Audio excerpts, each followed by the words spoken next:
Ladies and gentlemen, it is the most wonderful time of the year as we are about to get ready for the third biggest tournament in all of League of Legends. Wait a minute, Akeem.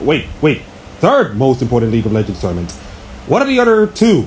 Well, the first one is MSI, and the second one is, how do I say this right now? It's somewhere in the Middle East, but I cannot say for the purposes of this channel because I'm not a political person. Oh, okay. You know what? And okay.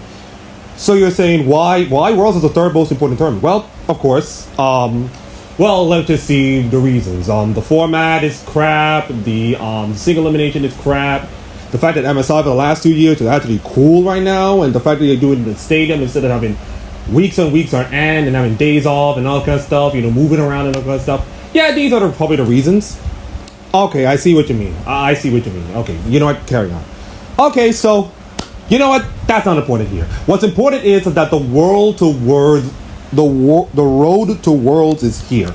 And me, personally, I think it's time for me to flex my little international muscle with some little bit of knowledge. So think of this as a part prediction, part preview, that kind of stuff.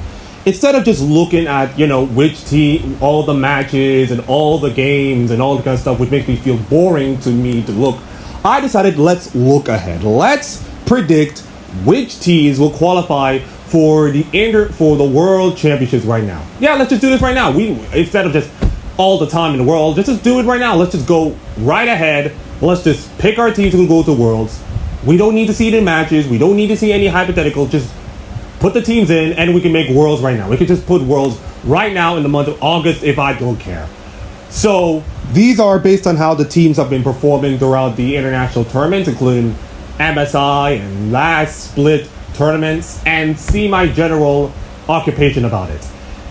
So let me just give you an example for it. So my example for this is that let's just put LCS, let's just say Team Liquid are your LCS champions, and they're going to Worlds. Now, I can pick other two teams that can go through based on how they perform with their squad and the perception, and of course the patch that is being released, and how these teams will perform on that patch. Now, Worlds is kind of different from all the regional regions, but I can feel like, my theory is like, which teams are good enough to make it to Worlds from this current patch. So with that being said, let's just do a little deep dive in here. So the LCK, I think, Gen G already qualified because they won MSI, but I decided let's put Gen G as winners of LCK already. They are the most dominant team in the LCK right now for the last 4 splits. They have won four splits in a row. They have crushed the competition. Chovy has been impressive, of course. Pez has been bumping on a passage sider, but Keen has been so good, especially on that broken Cassandre, that it makes you feel like, man, he can play Cassandre well, but he can also play other champions. And I trust Gen G over all the other teams, which is why even though Gen G are already qualified for Worlds, I feel like right now Gen G are good enough to win LCK and start their march on the Golden Road, which is going to be incredible for all the Korean fans. Because as in the history of these of League of Legends right now, no team has ever done the Golden Road before. No LPL, no LCK team. Can you imagine that a team not named T1 is going to win the Golden Road? That would be incredible. That would be incredible for historical League of Legends people to see. Now, for the other teams that will qualify, I put T1, Hanwha Esports, and D plus Kia. Now, I feel like the reason for D plus Kia is kind of like the process of elimination. I don't see Freaks can go through. I don't see DRX. I don't see FearX can go through. So I can pick either KT roster or probably D+. And while those two teams are not good right now, I think with time and a little bit of patch improvements, and I just want Showmaker to be good again. Like, Showmaker has not been great. And even Deft as well, of course. Oh, wait, Akeem, Deft is on KT roster. My bad, forgot. Little brain fart here. So I just don't feel trustworthy on KT roster, and I'm picking like D plus Key to go through. T1, I think they'll be fine, but unfortunately, Faker has been pretty much in a drop-off. His performances from Spring to MSI was so bad right now. But you know what? Listen. Hey, listen. We're gonna put you in the Hall of Legends, and you're gonna get a cool Ari skin that's worth about $500, and everybody will be gawking about it. And you know what? It will be a money grab, but listen, we don't care anymore. We're gonna be sleeping with the other people anyways. We're gonna be like working with the other people anyways. So yeah, enjoy this money grab, I guess. Honda Life Esports, I think Viper has been good, of course. The other teams have not so much, but I feel like I trust Honda Life Esports with all my life. So for my team qualified for the LCK, I got Gen G, T1, Honda Life, and D plus Kia. For the LPL, now the LPL format is a little bit complicated in itself, so I'm gonna put it simply put in the most simplest way about this format. Do not watch the group stage matches. Watch the best teams, the best 9 teams in that group, and then watch like the playoff series, which is also already cool already. So that's how you view the LPL right now. And I feel like this LPL format, even though it has a little sprinkle of fearless drafting, of course, which some people don't even like, I think it's okay. I think it's a little bit of a little twist into that new format kind of thing. The simple complaint about the LPL is that we only see like good matches once, which is kind of like it sucks the value about it, because just imagine you got BLG Top Esports in the very first matchup of the season, and you're not gonna get that matchup until playoffs, which is like it's not good for the viewership purpose, of course. But now that you have a new format, you might get to see these big teams facing each other, and you get to see like, whoa, we can see like JDG versus Top Esports, and BLG will face each other, and FPX with that Milky Way guy who's looking good right now. We might get to see some really high level competition with each other, and that'll be great. Competition breeds brilliance and eyeballs into the league. So with the LPL having a new format and also a little twist about it, and we see the top teams facing each other, it's going to be great. It's going to be great for me personally, of course, to see some top matches, of course. As for the teams who are going to go through, I'm going to go BLG to win the LPL tournament, the LPL summer split. Top Esports will be my other qualifier, and then JDG and LNG will be like the 2 teams from the qualifying regions. I think right now, I just feel like while everybody might look at the LPL, it feels like, oh my god, the LPL is a strong region. I never thought. Every single year, we always have that one LPL team that always crumbled, of course, international in Worlds tournaments. And I feel like right now, if I could pick one team that could be struggling right now, is LNG. Right now, I think LNG could qualify, but I feel like there could be like a dark horse, of course. And I think the struggles could be like real in some sense. But I feel like right now, I know I missed out FPX because FPX have Milky Way, and he's been pretty much the best rookie. But I feel like the team around him is just not that good enough to carry his team through. So I just pick in LNG for the process of like veterancy and of course like great play so far. But we'll see. Moving on to the LEC, and to the surprise of absolutely no one, I picked G2 as my LEC representatives to win the LEC finals, season finals, and go to Worlds. And then I put Fnatic and BDS because what else I had to put? Now you're skeptical. Now you're skeptical about the LEC, and trust me, I am skeptical about it as well. I think the problem with the LEC is not format-wise. Well, format and production-wise, of course, because you decided to lay off all the production work and quick shot. But I think this is more of the bad GMing. Like, think about this for a second. Oda Wame, one of the best top laners ever, just won a championship with Rogue. Then they decided to kick him out, put in a new top laner, Shigenda, of course. It's confusing, but I put Shigenda in there. Like just a random name, of course. But it was Shigenda, of course, and he was bad. And then Oda Wame decided to go to Excel, or Giant X in my purpose, and they suck. And he's just not the same player. So it's just like you put in good players on bad teams for the sake of just like, face value. But hey, don't worry, we're going to put ERLs in their players. We're going to put rookies as a way to saying, guys, look at the future, guys. Meanwhile, the LCS decided to put up old veterans in his team. Hi, Licorice. Hi, Jensen. How's Dignitas doing? I think that team is really strong, Akeem. I think he's really, really strong. So that's my point here. I'm not knocking on the ERL players right now, but I just don't see like the crop of talent yet. Like we saw years ago with the Cavs and the Whipples and the Perks right now. Even Perks are not even in the league right now. Perks is like the second best player in all of LEC right now next to Caps, and he's not even in the league anymore, which sucks. And the viewership reliability is on like star players, like personalities and all that kind of stuff. What happens when the players that you know and trust are suddenly gone and the personalities are gone? Well, you get the same product of the LCS. You're gonna have the same product of the LCS right now. Even though some of the players are good and the personalities are like hypocritical at best. That being said, I feel like G2 are like the only good team in the LEC right now capable of beating the East.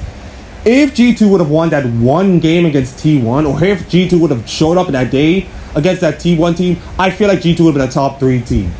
I'm still believing that G2 are a top 3 team, and even though they're top 4, I feel like that justifies the point that G2 are a top 4 team, and even though they're not the same team as like the 2019 dominant G2 team that won almost everything except Worlds, this team right now feels to me like a good team enough to compete with the East, or beat some Eastern teams, of course.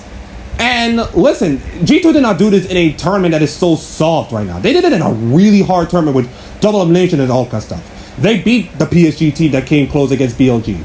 They beat the top esports that look shaky but have some good players. They beat Jockey Love, for God's sakes. And they were this close to being a shaky Faker team, but some good players on that T1 team. So it just pretty much like feels like G2 will look like the best team. Hell, listen, they can go to the Esports World Cup for like the rest of the split and still come out and win the whole tournament. That's how bad the LEC is right now. It's not that it's G2 too good to make all the regions bad. It's like, who can compete with G2 in this current moment? Nobody!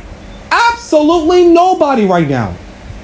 So it just makes, listen, I feel bad for Fnatic and BDS fans because I feel like Fnatic have some good players, but I see, listen, you lost to Team Liquid, so that pretty much automatically makes you feel like you're a good team, but you're just not good enough to even beat NA right now. So that made much stuff.